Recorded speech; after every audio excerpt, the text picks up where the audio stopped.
पुनः ततो विष्णुन्यक्रामत जय मंगलम जय नमो पार्वती शिव हर हर महादेव। श्रीमद्जगद्गुरु पंचाचार्य महाराज की जय। श्रीमद्जगद्गुरु डॉक्टर चंद्रशेखर शिवाचार्य महाराज की जय। जय मंगलम जय हर नमः पार्वती पतये शिव हर हर महादेव हर।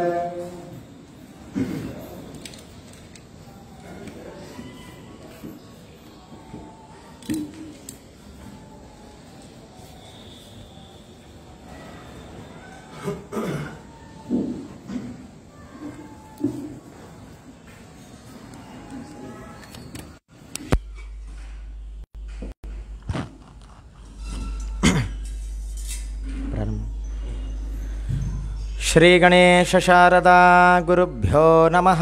हरः ओम। पंचाननमुखोद्भूतान् पंचाक्षरमनुपमान् पंचसूत्रकृतो वन्दे पंचाचार्यान् जगद्गुरून्। विश्वेशलिङ्गसम्भूतं विश्वविद्याविबोधकं विश्ववन्द्यं सदा वन्दे विश्वाराध्यं जगद्गुरुम्। गुरवे सर्वलोकानां निधये भवरोगिणां भिषजे भवरोगिणां निधये सर्वविद्यानां दक्षिणामूर्तये नमः। यः शिवो नाम रूपाभ्यां या देवी सर्वमङ्गला तयोः संस्मरणात् पुंसां सर्वतो जयमङ्गलम्। श्रीगुरुभ्यो नमः। हरः ओम्। ॐ देवीं वाचमजनयन्त देवाः तां विश्वरूपाः पशवो वदन्ति। सा नो मन्द्रेशमोर्जन्दुहाना धेनुर्वागस्मानुपसुष्टुतैतु सुमुहूर्तो अस्तु सुप्रतिष्ठितमस्तु। ॐ शान्तिः शान्तिः शान्तिः। श्री श्री श्री अष्टोत्तरसहस्र जगद्गुरु वीरभद्र शिवाचार्य महास्वामी विरचित शिव पंचविंशतिलीला शतकम्। अथ अर्धनारीश्वर लीला। गर्वात् पूर्वकृताद् विनिष्टसृजना शक्तिः कदाचिद्वधिः चिद्वधिः कुर्वंस्ते व्रतपुस्ततो विमुदितं प्रत्यक्षमीशं प्रति। त्वत्साहाय्यकमन्तरेण भगवन् सृष्टिर्न शक्या मम। तत्त्वं मुद्वपुषा समुद्भवसि चेत् सास्यान्मयेत्यब्रवीत्। मामेति बबोदितैरपि तदा दुर्वारनैजाशयः। स्रष्टुः पालतलं विभिद्य जनितो गौर्यान्वितो यस्ततः। धृत्वा भैरवरूपमात्मसदृशाकाराढ्यकाल्याचिरम् क्रीडन् रुद्रगणाश्च शक्तिनिचयात् पादायमाससः।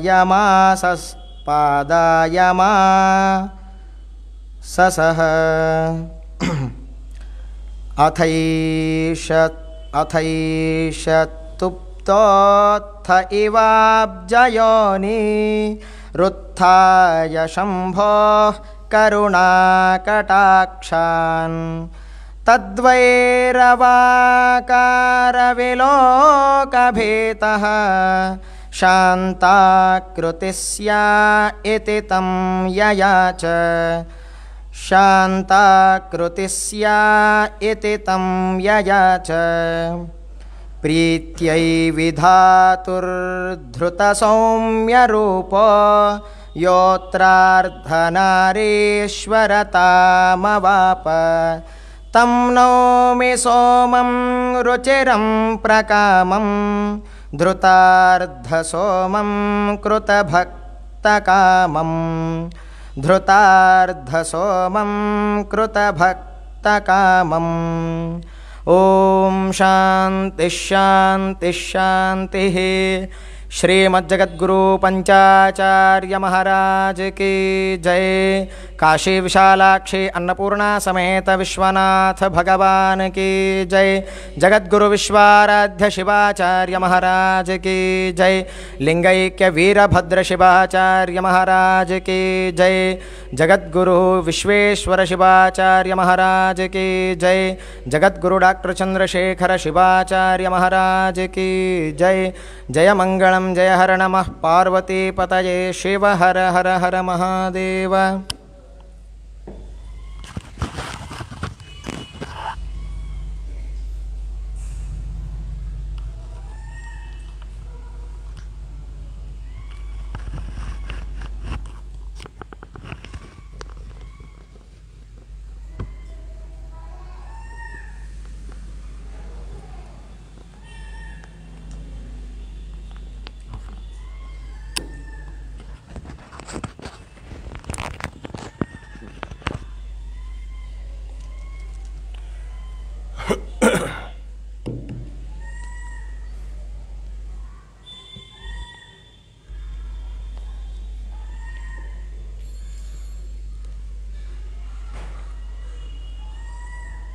विश्वेशलिंगसंभूतं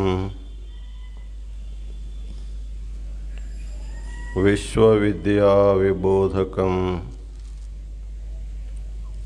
विश्ववन्द्यं सदा वन्दे विश्वाराध्यं जगद्गुरुम्।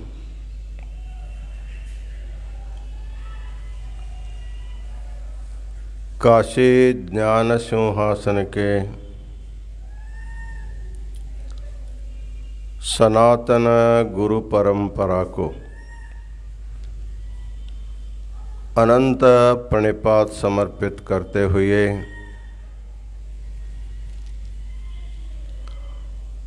इस पवित्र चातुर्मास्य के उपलक्ष्य में लोक कल्याण के लिए ज्ञान महाकुंभ का आयोजन काशी महापीठ में किया गया है।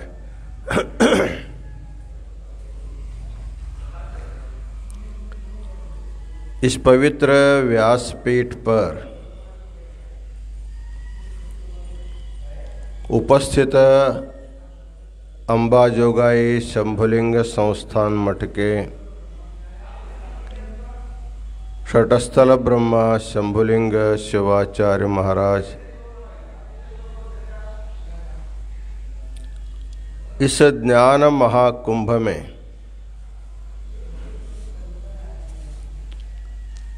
अपना अपूर्व संदेश दिए हुए कुणिगल बेट्टदहಳ್ಳಿ मठ के षटस्थल ब्रह्मा चंद्रशेखर शिवाचार्य महाराज संपूर्ण चातुर्मास धर्म सभा का सूत्र संचालन कर रहे हैं। बारसी दहीवड़कर मठ के षटस्थल ब्रह्मा गुरुसिद्ध मणिकंठ शिवाचार्य महाराज,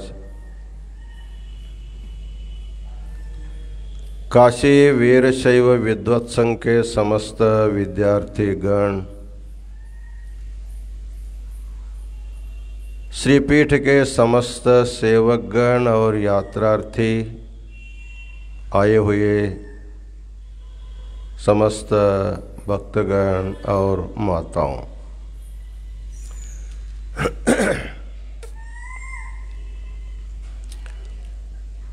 इस पवित्र चातुर्मास के उपलक्ष्य में ज्ञान महापीठ में ज्ञान महाकुंभ का आयोजन किया गया है।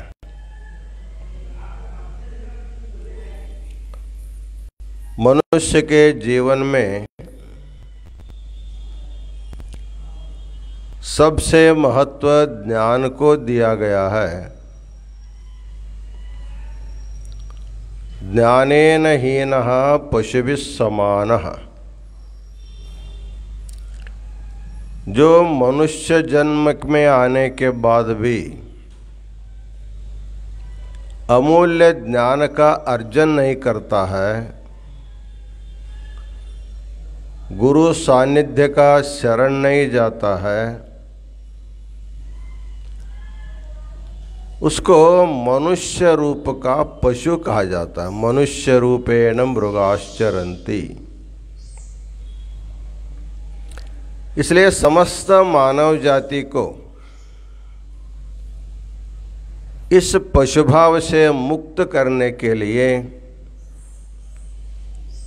हमारे भारतीय संस्कृति में अलग अलग संप्रदाय के जितने भी मठ मंदिर हैं, सभी मठ मंदिरों में, आश्रमों में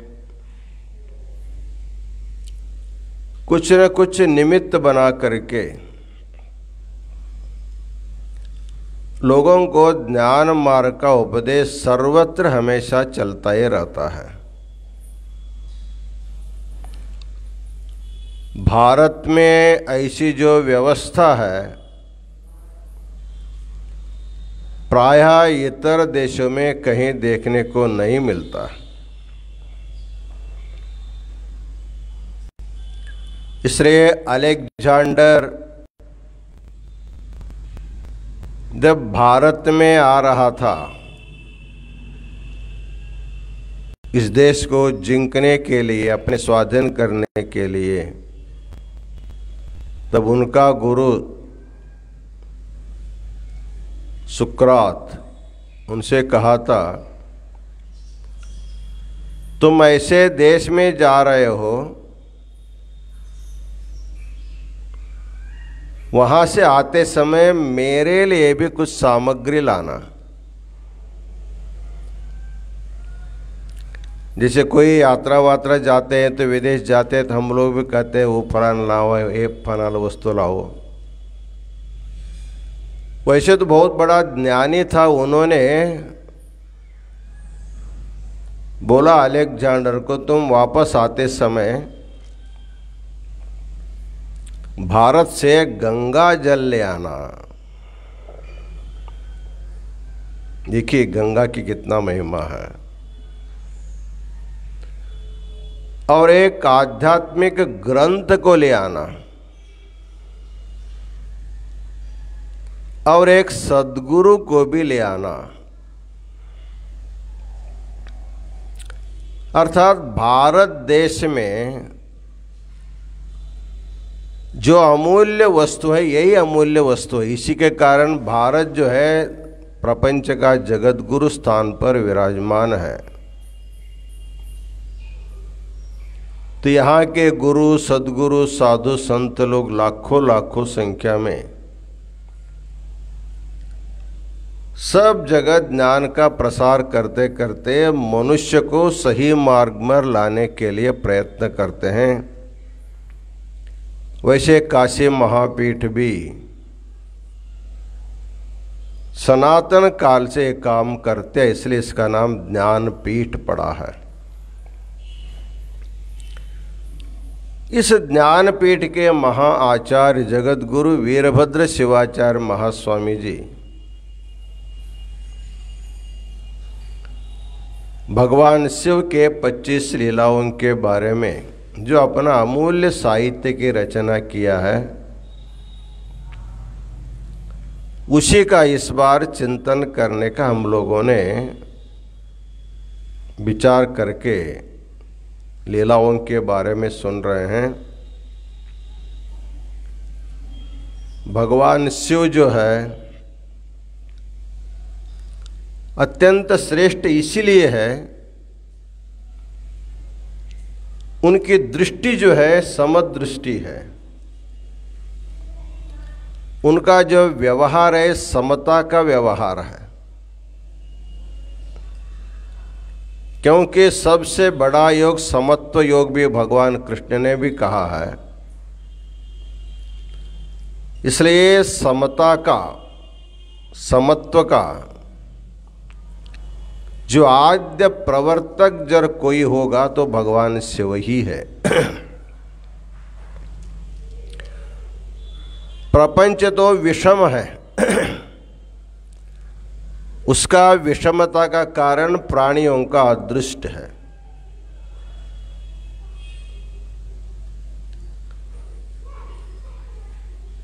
एक के जैसे एक व्यक्ति नहीं, एक प्राणी के जैसे दूसरा प्राणी नहीं, प्रत्येक व्यक्ति अलग अलग अलग अलग है। ये जो संसार में जो विषमता दिखाई देती है उसका कारण सृष्टिकर्ता भगवान नहीं। इसके बारे में शास्त्रकारों ने बहुत चिंतन किया है। जब भगवान सृष्टि किया है तो किसी को गरीब किया, किसी को श्रीमंत किया, किसी को कुरूप किया, किसी को स्वरूप किया। ये जो सारा भेदभाव दिखाई देता है इसके लिए कारण यदि भगवान है तो भगवान तो पक्षपाती हो गए, तो उनको भगवान कैसे कहना। इसलिए शास्त्रकारों ने कहा ईश्वरः पर्जन्यवत् द्रष्टव्यः। भगवान जो है पानी के जैसे, पर्जन्य वृष्टि के जैसे होता है। जैसे एक आध किसान अपने खेत में अनेक प्रकार के बीज बोता है। एक एकड़ खेत में कहीं मिर्चा लगाता है, कहीं ऊख लगाता है, ऐसे अलग अलग रसों के फल लगाते हैं। तो बाद में जब बारिश होता है, बारिश तो एक ही होता है। सभी फलों के वृक्षों में एक ही पानी जाने पर भी एक फल खट्टा रहता है, एक फल मीठा रहता है, एक फल तीता रहता है। इसका कारण क्या है? इसका कारण बारिश का पानी नहीं, इसका कारण उन फलों का जो बीज है, बीज कारण होता है। वैसे संसार में जो भेदभाव हमको जो दिखाई देता है उसका भगवान कारण नहीं है। भगवान बारिश के जैसे सबको कारण बनता उगने के लिए, लेकिन प्रत्येक जीव अपने अपने कर्म रूपी बीजों के कारण इस भेद का कारण बनता है। सृष्टि तो विषम है। इस विषम सृष्टि में भी भगवान ने एक सम रखा है। तो समता क्या है? हम लोगों के शरीर अलग अलग है, हम लोगों की बुद्धि भी अलग अलग है, हम लोगों का मन भी अलग अलग है। चित्त अहंकार जितने भी है पदार्थ सब अलग अलग है। पिंडे पिंडे मतिर्भिन्ना। कितने सब भेद होने पर भी एक समता है। वो समता क्या है? सभी में जो आत्म तत्व है वो सम है। चाहे पशु हो, पक्षी हो, मनुष्य हो, सबके शरीर मन बुद्धि भिन्न भिन्न होने पर भी सब में आत्म एक होने के कारण वो आत्म ही सम है, वही समता है। इसलिए आत्मा को सूत्रात्मा कहा जाता है।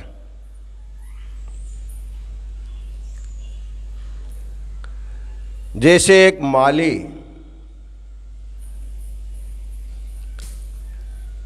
एक सुंदर पुष्पों की माला निर्माण करता है।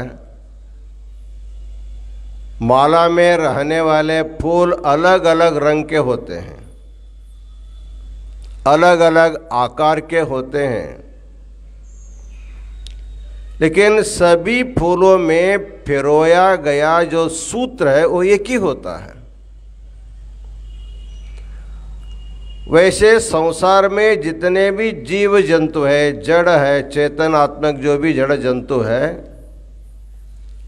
उन सभी में एक रूप में रहने वाला जो भगवान शिव आत्म रूप में, उसको सूत्रात्मा कहा जाता है।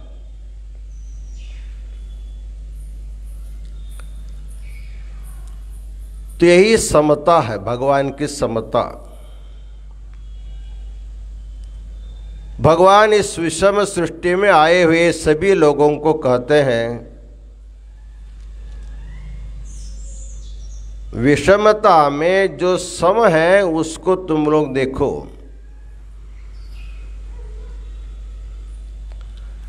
लेकिन हम लोग सम के तरफ ख्याल नहीं करते, विषम को ही देखते रहते हैं। फलाना आदमी सुंदर है, फलाना आदमी कुरूप है, फलाना बुद्धिमान है, फलाना मूर्ख है। इस प्रकार जो भी प्रपंच में जो भेद है उसी के तरफ ख्याल करके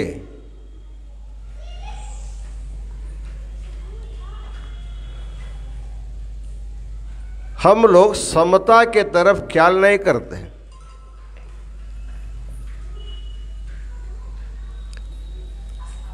भेद बुद्धि के कारण, माया मल के कारण जीवात्मा समता के तरफ नहीं जा सकता।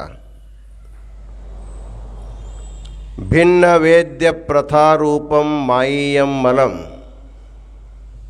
जिसको शास्त्रों में मायामल कहते हैं, जो भेद बुद्धि का जो कारण है,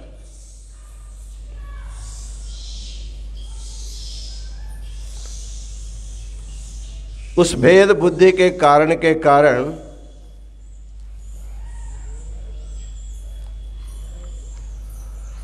हमारी सारी दृष्टि समता से बिगड़ जाती है।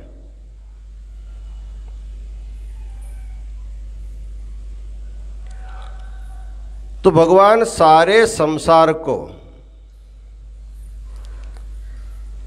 खुद समदृष्टि होकर के सभी संसार को समत्व का उपदेश देता है। इसलिए भगवान शिव जो है सबसे श्रेष्ठ माना जाता है।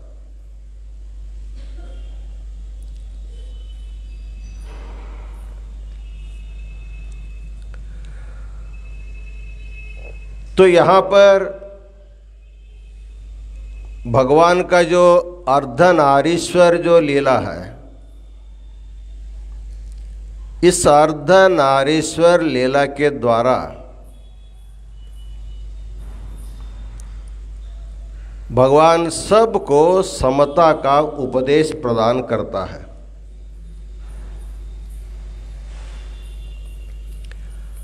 अभी हमारे शास्त्री जी ने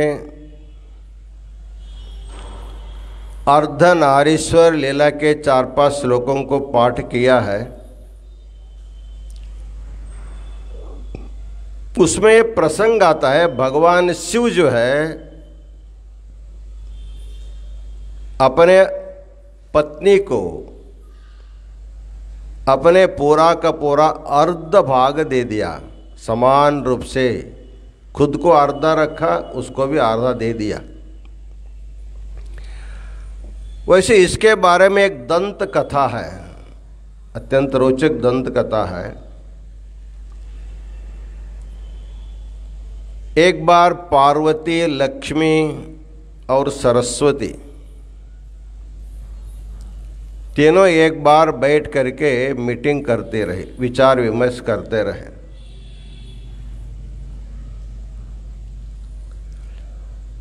उस समय तीनों ने विचार किया, हमारे जो पतिदेव है कहीं भी जाते हैं तो हमको छोड़ के जाते हैं, हमको लेके नहीं जाते हैं। इसलिए कहाँ जाते हैं, क्या करते हैं, हमको कुछ भी पता नहीं लगता। हम लोग भी उनके साथ जाना चाहिए, अर्थात उनके शरीर में कहीं न कहीं स्थान पा करके बाहर के लोगों को पता न लगे, लेकिन उसके छिप करके हमको उनके साथ जाना चाहिए। तो सरस्वती ब्रह्मलोक में अनशन प्रारंभ किया। ब्रह्मा जी आए, पूछा क्या हुआ है, अनशन में क्यों बैठे हैं। सरस्वती ने कहा मैं आपके साथ जहाँ भी जाएंगे वहाँ मैं भी आना चाहती हूँ, इसलिए मुझे आपके शरीर में कहीं न कहीं जगह दे दीजिए। ब्रह्मा जी ने सोचा पहले बार कुछ मांग रहे हैं तो दे देना चाहिए, तो उन्होंने अपने जिह्वा के अग्रभाग में, जीव के अग्रभाग में उनको स्थान दे दिया। सरस्वती को जिह्वाग्र में स्थान दे दिया। जब सरस्वती सफल हो गई अनशन से, तब लक्ष्मी भी शुरू किया वैकुंठ में। विष्णु भगवान पूछे आपको क्या चाहिए, क्यों अनशन कर रही हो। आप जानते हैं ब्रह्मलोक में सरस्वती ब्रह्मा के जीभ में स्थान पा लिया है, इसलिए मुझे भी आपके शरीर में स्थान चाहिए। तो विष्णु भगवान अपना वक्षस्थल में लक्ष्मी को स्थान दे दिया। मेरे हृदय पर आप बैठो, हृदयेश्वरी बन जाओ। लक्ष्मी प्रसन्न हो गए। जब दो लोग सफल हो गए तो मेरा भी सफल होना निश्चित है करके पार्वती भी अनशन में बैठ गए कैलाश में। भगवान भोलेनाथ आए। ऐसे रूठी हुई अवस्था को भगवान शिव कभी देखा ही नहीं था पार्वती का, सदा प्रसन्न रहने वाले। लेकिन उस दिन भगवान के साथ कुछ बोलना नहीं, चालना नहीं, चुपचाप मौन बैठ गई। भोलेनाथ बोले आपको क्या हो गया। कुछ नहीं हुआ है, मुझे आपके शरीर में कुछ स्थान चाहिए। सरस्वती ब्रह्मा जी के जीभ में स्थान पा लिया है, लक्ष्मी भगवान के वक्षस्थल पर स्थान पा लिया है, मुझे भी कहीं न कहीं थोड़ा जगह दे दीजिए। भगवान भोलेनाथ बोले अरे वो दोनों बहुत कंजूस है। जब मांगता है, मांगने वाले व्यक्ति को देना है तो दिल खुश करके देना चाहिए, उदार मन से देना चाहिए। तो आप मांग रही है, मुझे देने में कोई हर्जा नहीं है, इसलिए मेरा अर्धा भाग तुम ले लेना, पूरा अर्धा भाग। तब जो है भगवान जो है अर्धनारीश्वर बन गए। भगवान शिव के आधा शरीर शिव है, आधा शरीर पार्वती का है, अर्धनारीश्वर। इसी अर्धनारीश्वर लीला के बारे में यहाँ जगतगुरु महाराज जी लिखते हैं।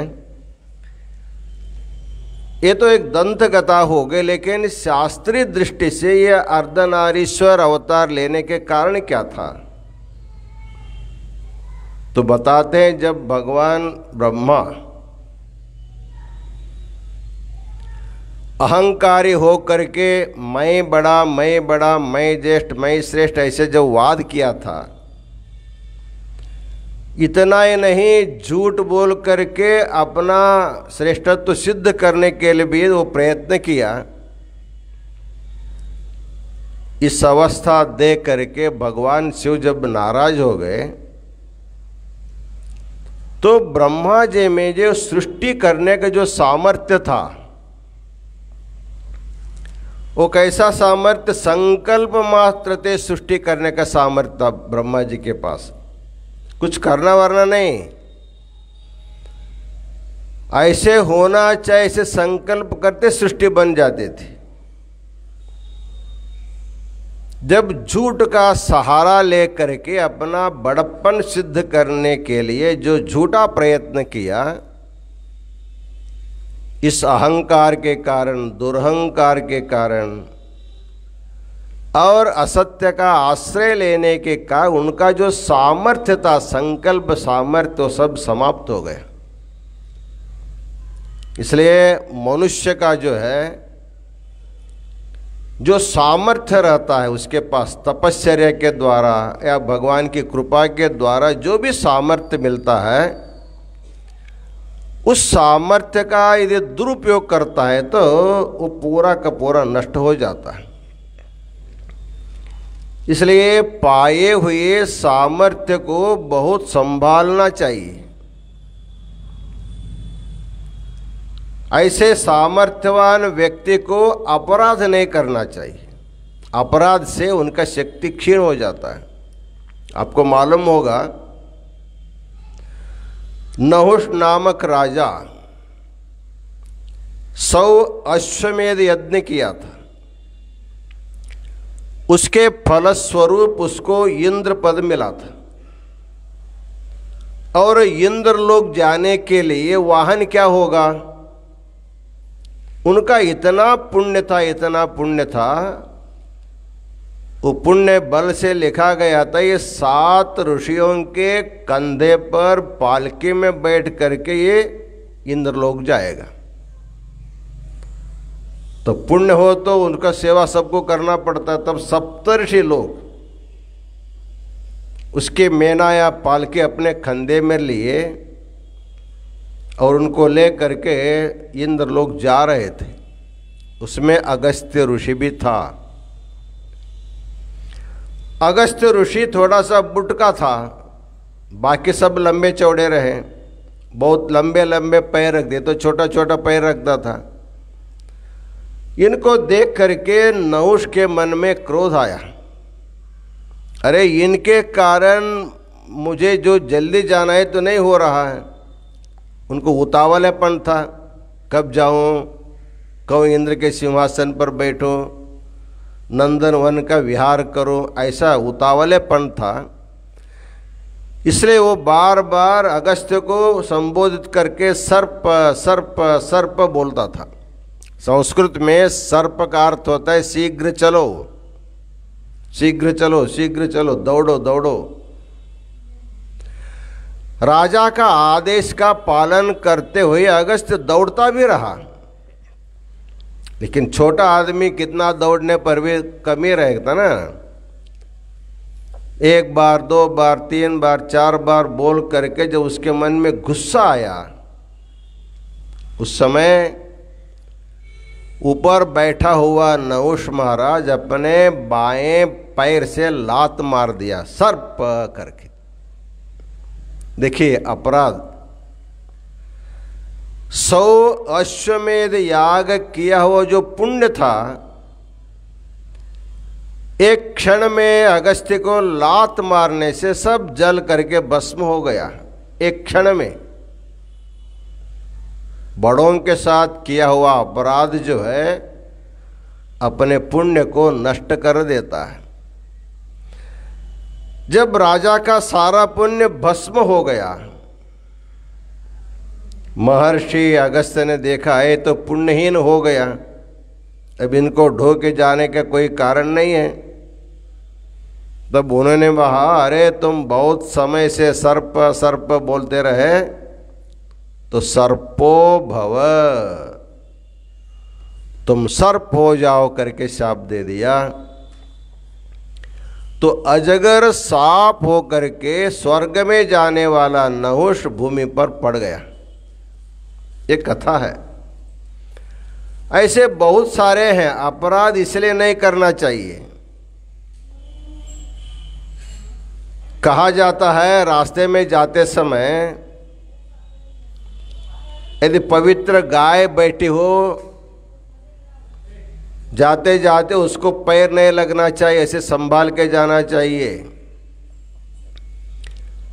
रास्ते में छोटे छोटे बच्चे बैठे हो, उनको भी पैर लगना चाहिए। इस प्रकार जहाँ पर भी पूज्य वस्तु या पूज्य व्यक्ति होंगे उनके प्रति अपराध करने से हमारा किया हुआ सारा पुण्य जो है तत्काल नष्ट हो जाता है। उसी प्रकार ब्रह्मा जी को जो संकल्प सिद्धि थी, केवल इच्छा मात्र से सृष्टि करने का जो सामर्थ्य था, साक्षात भगवान शिव के सामने, जो सत्य रूपी भगवान शिव है, उनके सामने झूठ बोल करके अपने बड़प्पन को सिद्ध करने के लिए गया, उनका पुण्य सब जो है नष्ट हो करके संकल्प में कुछ भी सामर्थ्य नहीं रहा, सृष्टि करने नहीं आया। तब पश्चाताप हो करके अपने किए हुए पापों को यदि दूर करना होगा तो तपश्चर्या करनी पड़ेगी। बिना तपश्चर्या से पाप दूर होता नहीं है। तब ब्रह्मा जी घोर तपश्चर्या किया। घोर तपश्चर्या करने के बाद जब भगवान शिव प्रसन्न हो, भगवान तो आशुतोष है, अपराधी को दंड अवश्य देता है। दंडित व्यक्ति पुनः यदि सुधरने के लिए प्रयत्न करता है, उसको सुधारने के लिए संधि भी दे देता है। क्योंकि सबको दंडित करते जाएंगे तो फिर काम करने वाला कौन, सृष्टि कौन करेगा, दूसरा ब्रह्म को कहां से लाना पड़ेगा। इसलिए भगवान ने सोचा ठीक है, इनको अपना गलती मान गया है। तपश्चर्या करके जब भगवान प्रसन्न हुए तब उन्होंने पूछा, वरम ब्रूहि, तुमको क्या चाहिए, पूछो। नहीं, आपने मुझे सृष्टि करने का जो जवाबदारी दिया, जो काम सौंपा है, वो काम रुक गया है। अब जो है संकल्प से सृष्टि नहीं हो रही, मेरी सृष्टि बढ़ नहीं रही है, धीरे धीरे संसार की सृष्टि घट रही है। संसार ज्यादा बढ़ना भी अच्छा नहीं, पूरा घटना भी अच्छा नहीं। अभी देखिए, कोरोना होने से पहले जंगमबाड़ी मठ में पैर रखने के लिए जगह नहीं रहता था। लोग आकर के, महाराज जी हमको रूम नहीं मिला, हमको रूम नहीं मिला, ऐसे तकरार करते थे। अच्छा ही नहीं लगता था, क्योंकि ज़्यादा लोग आए, व्यवस्था नहीं होती, अच्छा नहीं लगता। इस समय कोरोना के कारण कोई भी नहीं, ये भी अच्छा नहीं लगता, सोना सोना है मठ। वैसे संसार में एक घर गृहस्थ में ज़्यादा से ज़्यादा बच्चा पैदा हो गए, घर भर बच्चा हो गए, तो वो भी अच्छा नहीं है। बिल्कुल बच्चा नहीं होना भी अच्छा नहीं है। इस तरह ब्रह्म सृष्टि में जो संसार बढ़ नहीं रहा था, धीरे धीरे घटने लगा, तो ब्रह्मा को चिंता हो गई। तो उन्होंने पूछा कि सृष्टि तो बढ़नी चाहिए, निरंतर बढ़ना चाहिए, कम से कम थोड़ा थोड़ा बढ़ना चाहिए। इसलिए मेरे संकल्प तो ठीक है, लेकिन भगवान एक ऐसी व्यवस्था करो, मैं संकल्प कर देता हूं, बाद में लोग अपना संसार अपना बढ़ाते रहें, सबको वंश बढ़ाने में मेरा उतना हस्तक्षेप नहीं होना चाहिए, ऐसी व्यवस्था करो। तब भगवान ने कहा, अब इसके बाद संकल्प सृष्टि के साथ एक मैथुन सृष्टि होगी।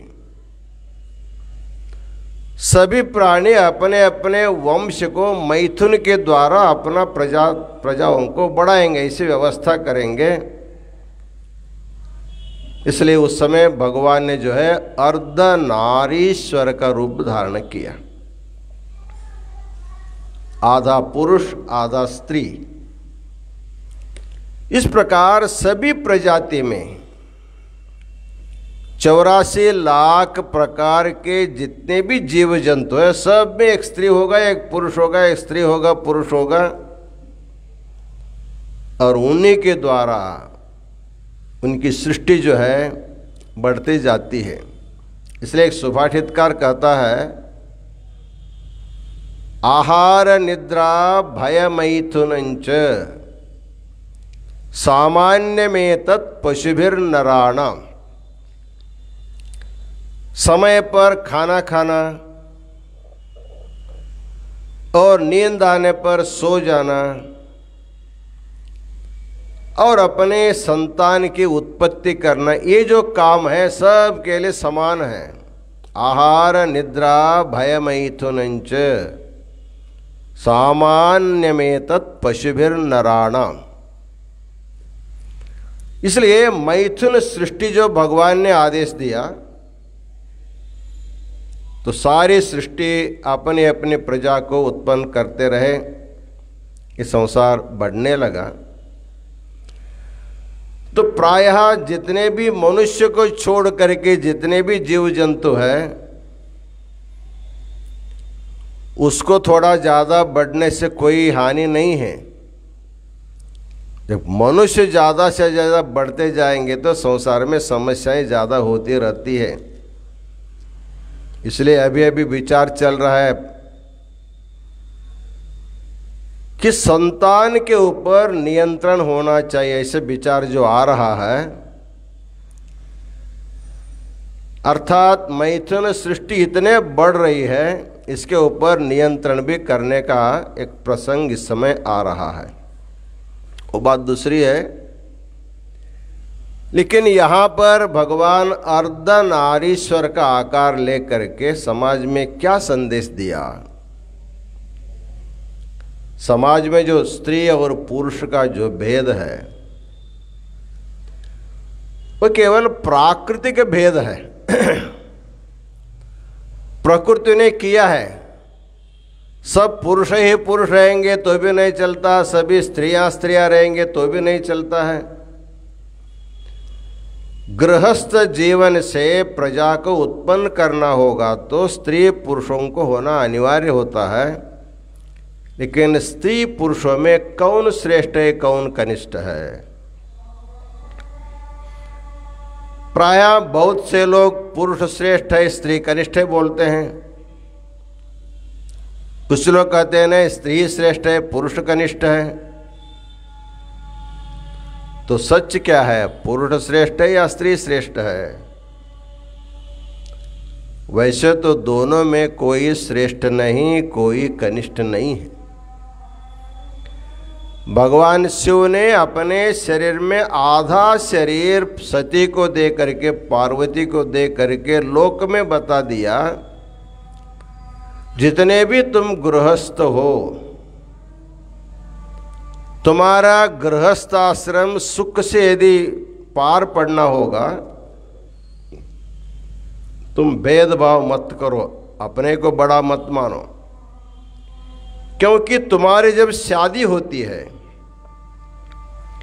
विवाह संस्कार होता है, उस समय प्रतिज्ञा कराया जाता दोनों को, पति को भी पत्नी को भी। विवाह समारंभ ऐसा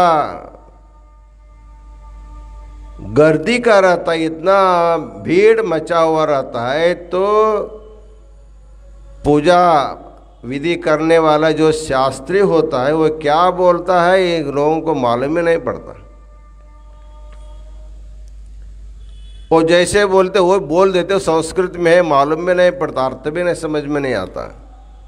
वहाँ पर प्रतिज्ञा किया जाता है, धर्मे च अर्थे च कामे च नाति चरितव्या नाति चरामि। अर्थात 4 पुरुषार्थ है। 4 पुरुषार्थ में 3 पुरुषार्थ को दोनों मिल करके किया जाता है। ये जो चरम पुरुषार्थ है उसको 2 की जरूरत नहीं, उसको अकेला अकेला करना पड़ता है। तो धर्म संपादन करना होगा, पत्नी को छोड़ करके पति को कर नहीं सकते, पत्नी को छोड़ करके पति नहीं कर सकता। धर्म कार्य क्या होता है? कोई पूजा पाठ करना होगा, कहीं यात्रा करनी होगी, या कोई दान धर्म करना होगा, जो भी यज्ञ याग करना होगा, जो भी धार्मिक विधि विधान करने का अवसर आता है, यदि गृहस्थ है तो पत्नी के साथ ही बैठ करके उसको करना पड़ता है, क्योंकि धर्म में पत्नी का समान अधिकार रहता है, अकेले नहीं कर सकते। इसलिए रामायण में जो प्रसंग आप लोगों को मालूम है, जब सीता को अरण्य भेज दिया गया था, उस समय रामचंद्र जी को राजसूय याग करने का अवसर आया। महर्षियों ने बताया बिना पत्नी का आप उसमें यज्ञ में नहीं कर सकते। अब पत्नी को ला भी नहीं सकता रामचंद्र, उनको अरण्य में छोड़ दिया है। तो उस समय ऋषि महर्षियों ने उनको सलाह दिया, तुम एक सोने की सीता की प्रतिमा तैयार करो, उसमें हम लोग सीता जी को आवाहन करेंगे उनकी शक्ति का, तो उसको बगल में ले करके तुमको यज्ञ करना पड़ेगा। तो उसी प्रकार रामचंद्र जी ने यज्ञ किया, आप लोगों को मालूम है। इस प्रकार गृहस्थ को धर्म कार्य करना होगा तो बिना पत्नी का पति नहीं कर सकता, बिना पति का पत्नी नहीं कर सकते, दोनों मिल करके करना पड़ता है। और संतान उत्पत्ति के लिए जो काम सुख का अनुभव करना होगा तो परस्पर में करना पड़ेगा, काम पुरुषार्थ को भी। अर्थ कमाना होगा तो अर्थ में दोनों को समान बराबर रहता है, चाहे पत्नी नौकरी करे चाहे पति नौकरी करे, दोनों एकत्र करके दोनों समान उसमें भाग लेना चाहिए, बांटना नहीं है। जो खर्च करना होगा दोनों विचार विमर्श करके करना पड़ेगा, नहीं तो आजकल पति का पैसा पति के पास, पत्नी का पैसा पत्नी के पास। पति क्या करता है पत्नी नहीं पूछती, पत्नी क्या करता है पत्नी नहीं पूछता है। इस प्रकार गृहस्थ आश्रम का जो नियम है उसका उल्लंघन होने के कारण गृहस्थ आश्रम बिगड़ते जा रहे हैं। तो भगवान ने अर्धनारीश्वर का रूप धारण करके संसार के सभी गृहस्थों को ये संदेश दिया, धर्म अर्थ काम, इन तीन पुरुषार्थों को संपादन करते समय तुम लोगों को मिलके करना है, तुम दोनों बराबर के हैं, इसमें कोई हेरा फेर नहीं, कमी ज़्यादा नहीं है, सबको समान अधिकार होता है। तो बहुत से लोग आजकल जो समाज सुधारक लोग हैं, स्त्री समानता का जो संघर्ष हमने किया, स्त्री समानता का कानून हमने लाया, ऐसे जो आजकल जो अपने बारे में डिंडोरा पीट लेते हैं उनको थोड़ा पीछे देखना चाहिए। सबसे पहले समान अधिकार देने वाला भगवान शिव है। हाँ, जो अभी भी जहाँ पर भी विषमता का व्यवहार होता है उसको दूर करने के लिए कोई संघर्ष करता है तो उसको मान सम्मान मिलता है। इसका कारण जो शिव का आदेश है उसका पालन करने के लिए वो प्रयत्न करते हैं, इसलिए जैसे शिव का मान होता है उसका भी मान होता है। इसलिए कहा जाता है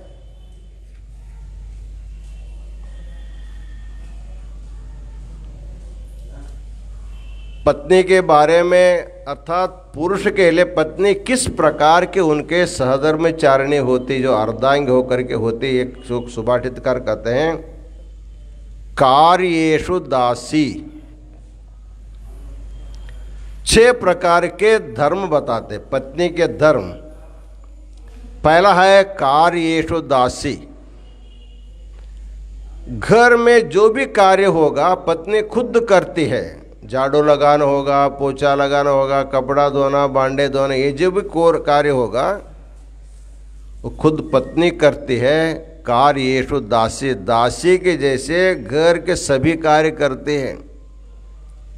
आजकल सब के लिए दासी रखा जाता है तो पत्नी करती नहीं, दूसरी बात हो गई। करणेषु मंत्री, किसी भी महत्व के विचार करना होगा, गृहस्थ को अपने पत्नी के साथ बैठ कर चर्चा विमर्श करना पड़ता है। दोनों के सलाह मशवरा दोनों विचार करने से कार्य अच्छा होता है। इसलिए मंत्रे, करणेषु मंत्री। भोज्येषु माता, जब पति भोजन के लिए बैठता है तो कहा जाता है मात्रा समम नास्ति शरीर पोषणम। शरीर के पालन पोषण करने में माता जैसे करते वैसा दूसरा कोई कर नहीं सकता। मात्रा समम नास्ति शरीर पोषणम। वैसे पत्नी होने पर भी पति को जब भोजन खिलाते उस समय वो माता का रूप धारण करके पति का संपूर्ण ख्याल रखते हुए उनको भोजन खिलाना चाहिए। इसलिए भोज्येषु माता। रूपेषु लक्ष्मी, क्षमया धरित्री, बहुत सारे बताए गए हैं। उसमें बताते हैं रूपेषु लक्ष्मी, क्षमया धरित्री। एक और बड़ी बात है, उस पत्नी के पास एक ऐसी क्षमा चाहिए, सहन करने की शक्ति चाहिए। तो जैसे भूमि में सहन करने की शक्ति होती उतनी सहन करने की शक्ति पत्नी में होनी चाहिए। इस प्रकार षड्धर्म युक्ता कुल धर्म पत्नी। इस प्रकार पति के संपूर्ण व्यवस्था करने वाले पत्नी को छोटा मानना अथवा हीन मानना, तुच्छ मानना, ये भगवान शिव का जो शासन है उसका उल्लंघन होता है। भगवान शिव का शासन का उल्लंघन होता है। इसलिए गृहस्थ आश्रमियों को एक दूसरे को परस्पर मान सम्मान लेकर के जब जीवन बिताएंगे तब जो है गृहस्थ आश्रम सफल हो सकता है। इसलिए भगवान शिव का जो गृहस्थ आश्रम सफल है।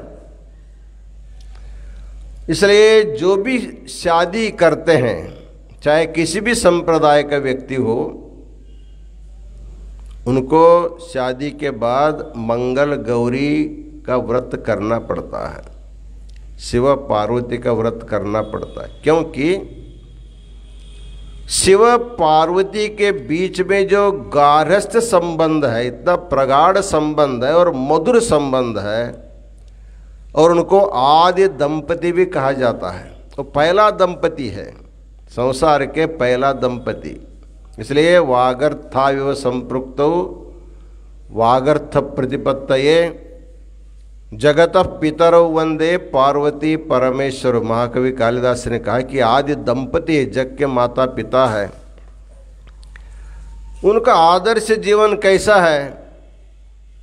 घर में विकट परिस्थिति होने पर भी दोनों बहुत शांत हैं। भगवान शिव के जो संसार के बारे में चिंतन भी किया गया है। भगवान शिव का वाहन नंदी है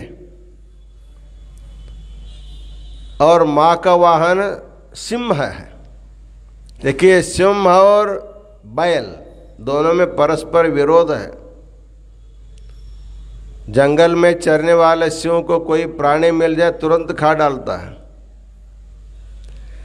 लेकिन दोनों अगल बगल में बैठे, शांत बैठे हुए हैं। कोई किसी के तरफ क्रूर दृष्टि से नहीं देखता है। भगवान भोलेनाथ के गले में सर्प है, हाथ में सर्प है, सर्पाभूषण है वो। इधर भगवान के एक पुत्र है कार्तिकेय, उसका वाहन मोर है। मोर जो है सर्प के ऊपर बहुत प्यार करता है, प्यार मतलब उसका मुख्य आहार है वो। लेकिन मोर भी वही है, सर्प भी वही है, लेकिन दोनों कुछ नहीं करते, शांत बैठे हैं। और सर्प और मूषक के बीच में, अर्थात सर्प का अत्यंत प्रिय आहार मतलब मूषक होता है, चूहा, इसलिए उसको आकबुक कहा जाता है। तो फिर भी वहां गणपति का वाहन है चूहा। सर्प को खाने की इच्छा होने पर भी जाता नहीं, खाता नहीं, कुछ भी नहीं करता। इस प्रकार परस्पर विरोधी भाव के लोग घर में रहते हुए भी घर अत्यंत शांत है, कोई झगड़ा नहीं, कोई तंटा नहीं, कुछ भी नहीं, एकदम शांत। इसका कारण क्या है? जो दोनों शिव शक्ति है उन दोनों की दृष्टि सम है, समदृष्टि है, सबको समान दृष्टि से देखते हैं। उनके समदृष्टि का प्रभाव उनके ऊपर पड़ने के कारण वो सभी लोग शांत बैठे हुए हैं। इसलिए जितने भी गृहस्थ लोग हैं, पूरे संसार में जितने भी गृहस्थ हैं, उन सभी गृहस्थों का आदर्श अर्धनारीश्वर है। उन्हीं की आराधना करने से, उन्हीं की पूजा करने से उनका जीवन, गृहस्थ जीवन सुखमय हो सकता है। इसलिए भगवान शिव ने अर्धनारीश्वर लीला का रचना करके संपूर्ण संसार को समता का, समदृष्टि का, समव्यवहार का अमूल्य संदेश दिया है। विषम व्यवहार के कारण दुख है, सम व्यवहार के कारण के सुख होता है। इसलिए संसार में रहने वाले हम सभी उनके संतान होने के कारण,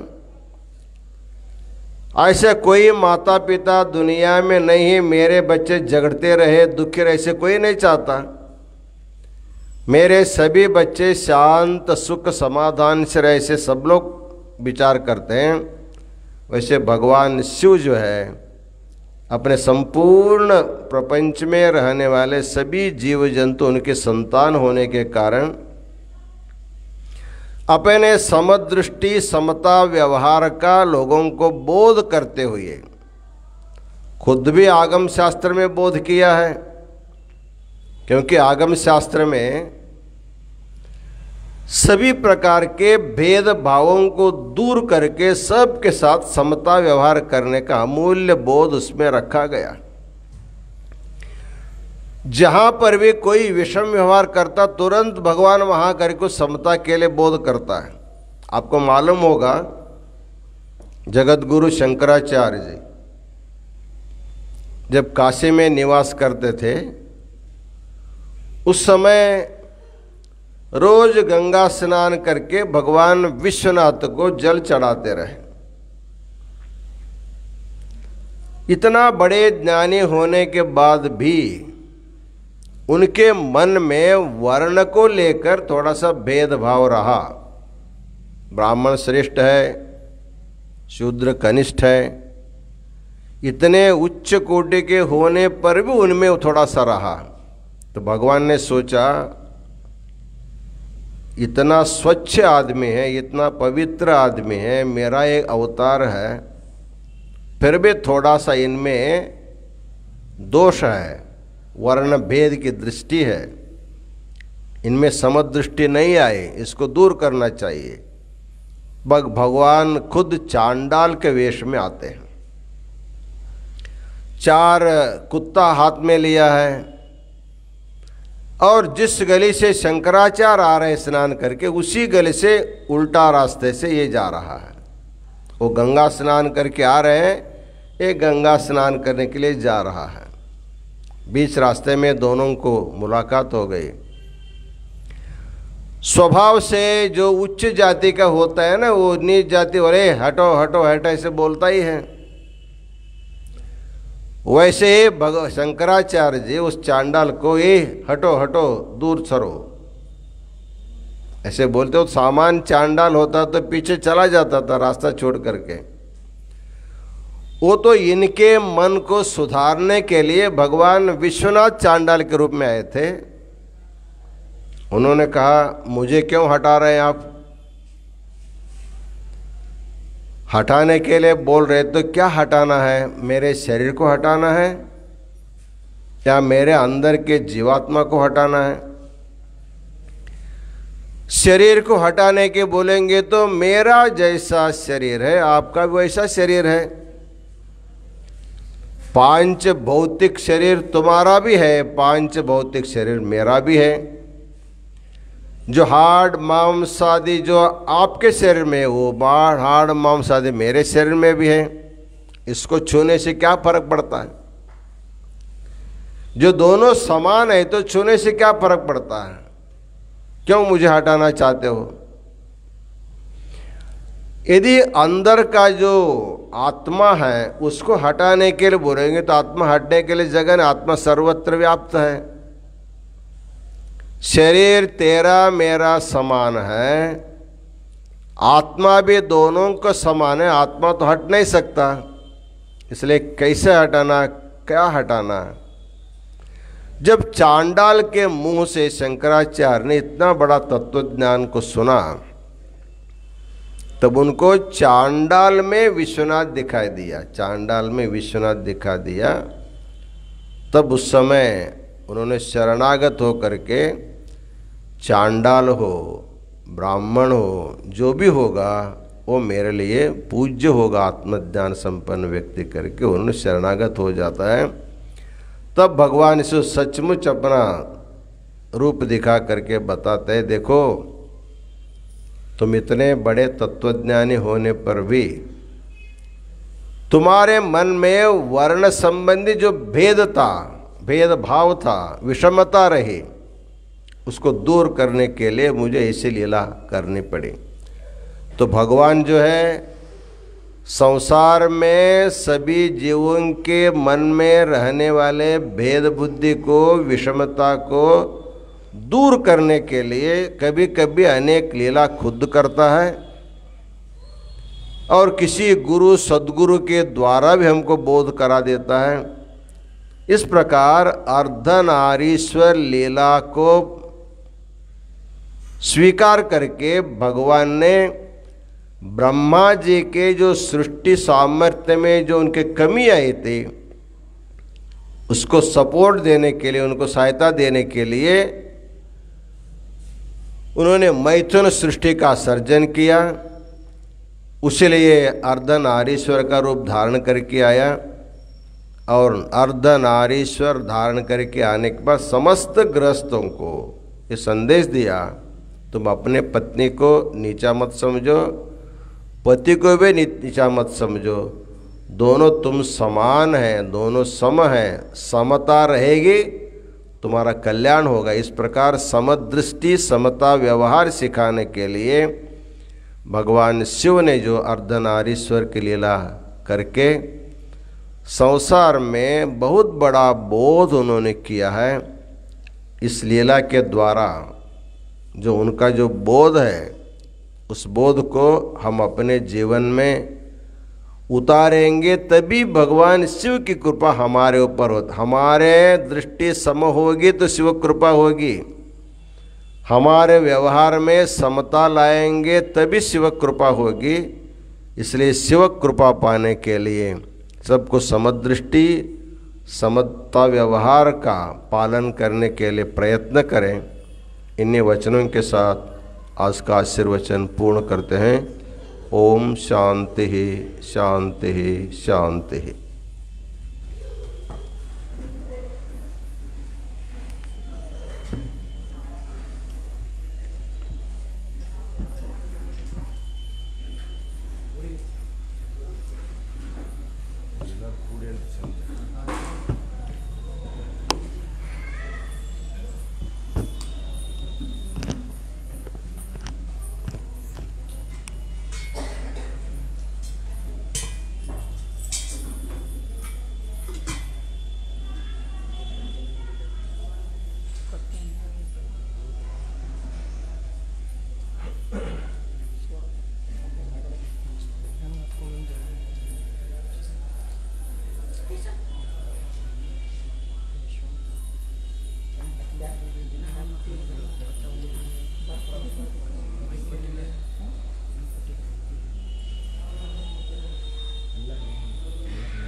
श्री विश्वाराध्याय मंगलम शिव विश्वैकपालाय मंगलम विश्वेशजाताय विश्वादिबीजाय श्री विश्ववन्द्याय मंगलम शिव विश्वैकपालाय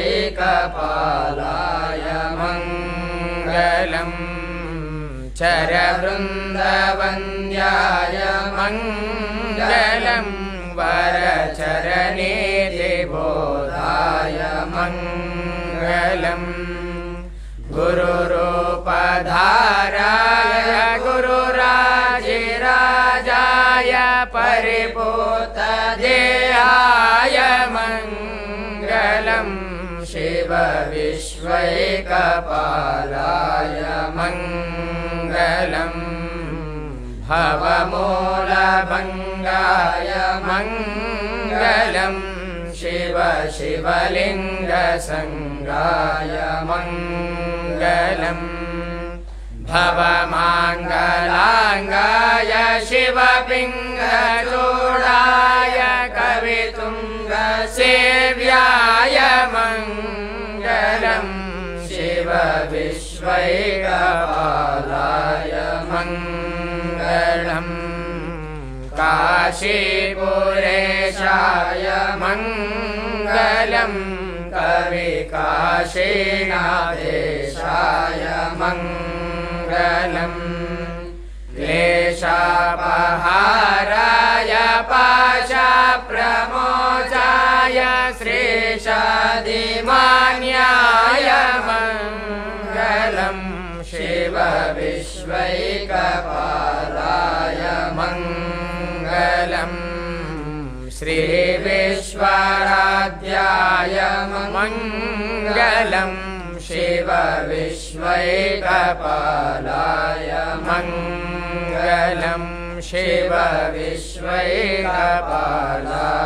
मंगलम कर्पूरगौरं करुणावतारं संसारसारं भुजगेन्द्रहारं सदा वसन्तं हृदयारविन्दे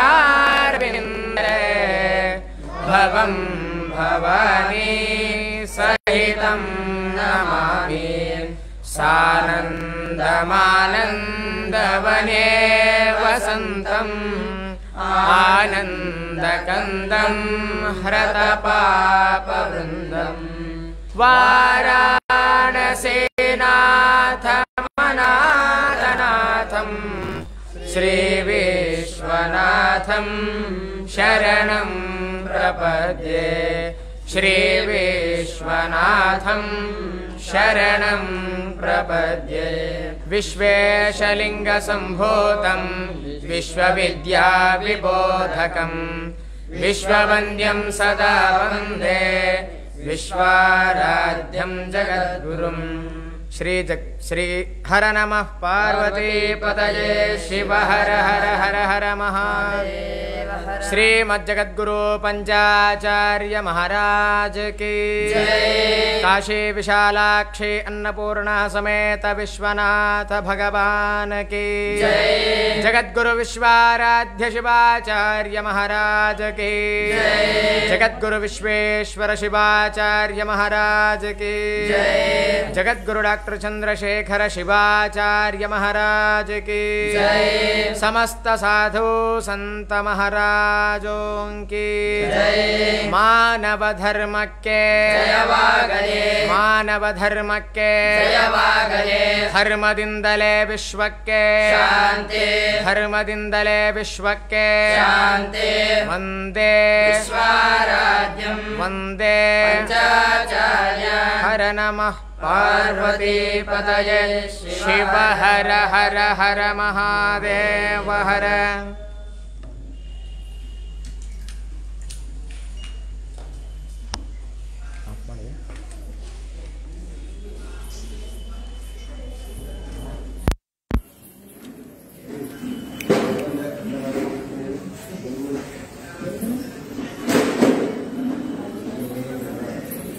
हरः ॐ हिरण्यपात्रं मधो पूर्णं ददाति मधव्योऽसानीति एकधा ब्रह्मण उपहरति एकधैव यजमानादिष्टेतो दधाति कर्पूरनीराजनं दर्शयामि नीराजनानन्तरं शुद्धाचमनीयं समर्पयामि तत्पुरुषाय विद्महे महादेवाय धीमहि तन्नो रुद्रः प्रचोदयात् मन्त्रपुष्पाञ्जलिं समर्पयामि नमस्करोमि हरः ॐ सहस्रशीर्षा पुरुषः सहस्राक्षः सहस्रपात् सहोमिं विश्वतो ऋत्वा अत्यतिष्ठद्दशाङ्गुलम् पुरुष एवेदकं सर्वम् यद्भूतं यच्च भव्यम् उतामृतत्वशेषानः यदन्येनातिरोहति एतावानस्य महिमा अतो जायागुंश पूरुषः